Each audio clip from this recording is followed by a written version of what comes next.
ચલો 1 થી 80 સુધીની બધી જ અવિભાજ્ય સંખ્યાઓનો ગુણાકાર જો x હોય તો x ની પાછળ કેટલા શૂન્યો લાગે? 1 થી 80 સુધીની બધી અવિભાજ્ય સંખ્યાઓનો ગુણાકાર. હવે દેખો વાંચન માણસ એટલે એને એમ થઈ જાય આ આપણે ન કરાય, ઈ કરી દેવાય. ઘણા કમેન્ટ કરી સાહેબ આને ઈ કરી દેવાય. ભાઈ આનો ગુણાકાર x છે માનો તો x ની પાછળ બધી અવિભાજ્ય સંખ્યા કેટલા શૂન્ય આવે? શૂન્ય બનાવવા ને ભાઈ શૂન્ય એટલે 10 આવો જોઈએ. શું આવો જોઈએ? 10. 10 કોના વડે બને? 2 5 10. કોના વડે બને? 2 અને 5 બંને ગુણાય ને તો જ 10 આવે, બાકી ના આવે. અને 2 અને 5 સાહેબ અવિભાજ્ય સંખ્યામાં એક જ વાર આવે. કેટલી વાર આવે? એક જ વાર આવે.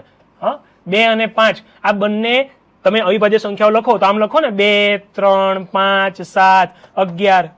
હા, તો આ 2 અને 5 ભાઈ એક જ વાર આવે અને 2 5 આ જે 10 થયા ને આનું જ એક મીંડું આવે, બાકી મીંડું આવે નહીં. તો જવાબ શું આવશે ખબર? એકચ્યુઅલી ઓપ્શન નંબર સી આવે. જવાબ આવે ઓપ્શન નંબર સી.